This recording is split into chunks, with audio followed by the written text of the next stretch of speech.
1,30,000 కోట్ల రూపాయల భారీ అంచనాలతో కొత్త బడ్జెట్ను అసెంబ్లీలో ప్రవేశపెట్టారు ఆర్థిక మంత్రి ఈటెల రాజేందర్. ప్రతిష్టాత్మక మిషన్ భగీరథ ప్రాజెక్టుకు అత్యధికంగా 36,976 కోట్లు, ఇరిగేషన్ శాఖకు 25,000 కోట్లు కేటాయించారు. రుణాలు తీసుకుని డబుల్ బెడ్రూమ్ ఇళ్లు కట్టించనున్నట్టు ఈటెల అన్నారు.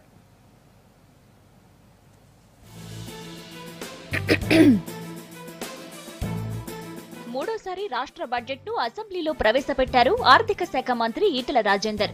1,30,415 కోట్ల రూపాయలతో రూపొందించిన బడ్జెట్లో 67,630 కోట్ల రూపాయలను ప్రణాళికా వ్యయంగా చూపించారు. 62,785 కోట్ల మొత్తాన్ని ప్రణాళికేతర వ్యయంగా చెప్పారు.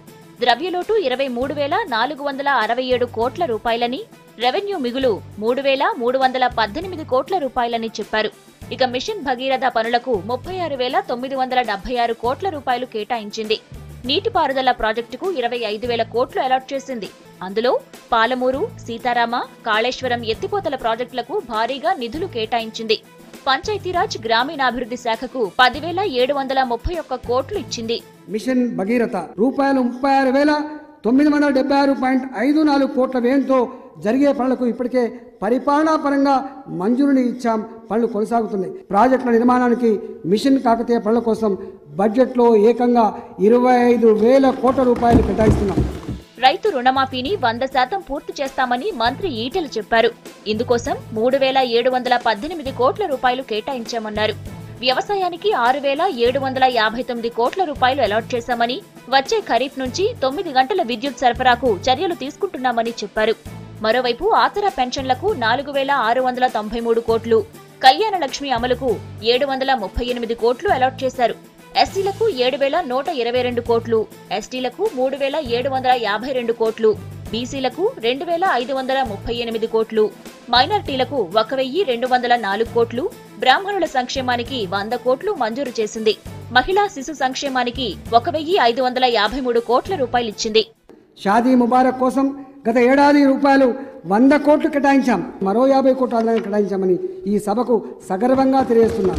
మైనార్టీల కోసం 70 ఇంగ్లీష్ మీడియం ఆశ్రమ పాఠశాలను మంజూరు చేసేందుకు ప్రభుత్వం నిర్ణయించింది.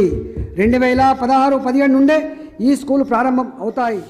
వైద్య ఆరోగ్య శాఖకు 5,967 కోట్లు, R&B శాఖకు 3,333 కోట్లు, పారిశ్రామికాభివృద్ధికి 967 కోట్లు, మున్సిపాలిటీలకు 500 కోట్లు, గ్రేటర్ వరంగల్ కార్పొరేషన్ కు 300 కోట్లు, ఐటీ శాఖకు 254 కోట్లు, అగ్నిమాపక శాఖకు 223 కోట్లు, పర్యాటకానికి 50 కోట్లు, పోలీస్ కమాండ్ కంట్రోల్ సెంటర్ నిర్మాణానికి 140 కోట్లు, సిబ్బంది క్వార్టర్ల నిర్మాణానికి 70 కోట్లు, జిల్లాల్లో పోలీస్ స్టేషన్ల నిర్వహణకు మరో 10 కోట్లు ప్రభుత్వం అలాట్ చేసింది.